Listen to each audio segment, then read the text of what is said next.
True story. And there's so much wrong with what I'm about to tell you. There's so many angles of this story that just shouldn't be. It just shouldn't be happening, but yet it is. I had a call from a mom 2 nights ago. This is about 9:30 at night, frantic, panicking. Her son's just completed treatment. He was in treatment for 5 weeks. I don't know where, I didn't ask. I should have asked, I wish I would have, but I didn't. Hindsight's 20/20, you know. But anyway, he's completed 5 weeks of treatment. He's been out about 2 weeks, and he's lying on the couch in her room, her house, sick, withdrawn because he's out of Suboxone. And she claims that, he was in treatment for 5 weeks and they sent him home with a prescription for Suboxone that he was supposed to fill. Now he's lying in the bed sick because he didn't fill that prescription. And she is panicking, trying to get that prescription filled for him, to save him, to rescue him, to rob him of an experience that he may need to have. That she's working harder for his recovery than he is. And I use that term recovery pretty loosely here because if I'm in treatment for 5 weeks and I'm coming out with a script of Suboxone, what's been done? What healing has been done?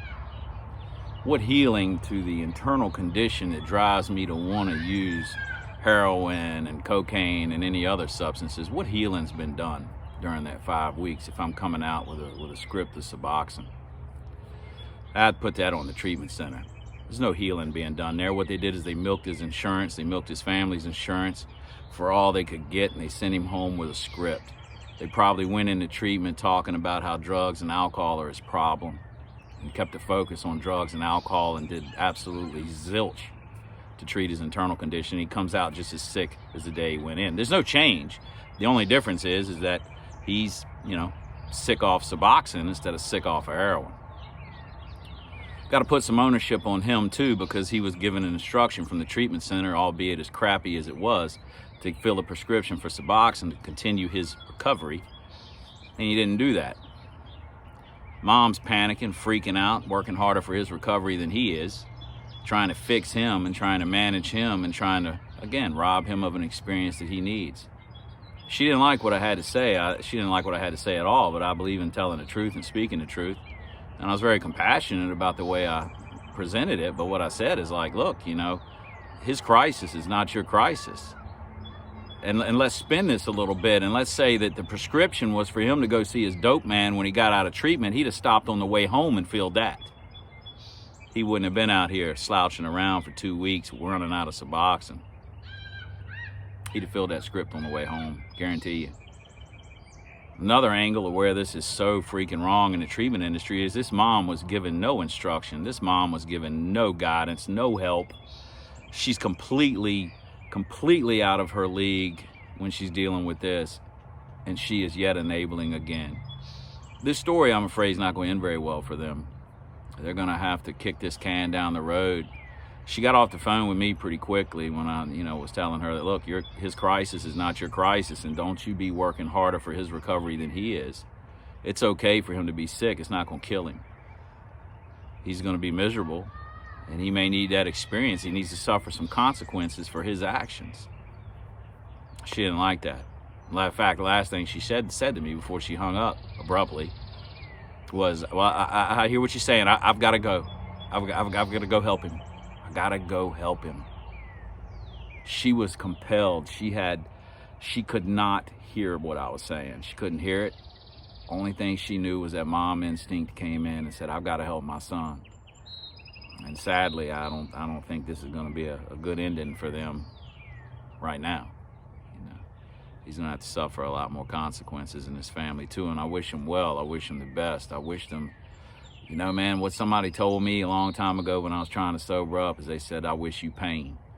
I didn't like to hear that, but that pain was the motivator that got me well. That pain was the motivator that created some willingness in me to want to change the way I was living my life. And that pain that my family went through was a motivator for them to want to change how they dealt with me and not rob me of experiences that I needed to have. So I'm very grateful for pain today. And as I say this to this family, I wish them pain. I wish them pain enough to where they'll create some willingness to want to do some things differently. But something's got to be done with the way we're dealing with treatment out here, and the way treatment centers are providing help to those that are suffering and struggling, instead of wanting to get their hand out, wanting an insurance card and milk that for all it's worth. There's a lot of treatment out here that is not effective, that is actually causing more harm than good. You tell me what recovery took place in this young man, and in 2 weeks he runs out of medication, he's just as dope sick as he was, if not more, than he was when he was coming off heroin. And in fact, there was a willingness in this guy to want to get well because he went to treatment and he spent 5 weeks in treatment. There was a willingness in him to want something different, and he was given the wrong solution. He wasn't given a comprehensive solution to what ails him. He wasn't given proper treatment. And this is not a debate around Suboxone. I've got my thoughts and my ideas around that, about how it can be effectively used and about how it's being abused right now. But that's not what this video is about. It's about families enabling. It's about families working harder for their loved ones' recovery than they are. And it's about poor quality of treatment that's being handled out here all over this country. People are dying. They're dying at an alarming rate. We're not stopping this thing. You know, people are saying Suboxone's keeping people alive, but is it? Because, man, my Facebook feed is filled with people that are dying every single day. They're having vigils for this and vigils for that and candlelight service for this and memorials for him and her. And we're losing a whole generation to addiction. A, because it's not being treated properly. B, the families are not being kept in the loop and educated on what to do and what not to do around their addicted loved one. So that's why we do what we do. And that's why we're screaming from the rooftops that there is something different out here. That there is an appropriate way to deal with treatment. There is an appropriate way to educate families and to guide them and direct them to help get them the power that they have that they don't realize that they have, that can shut down addiction in their family system. So that's my soapbox preach for today. Y'all have a good one.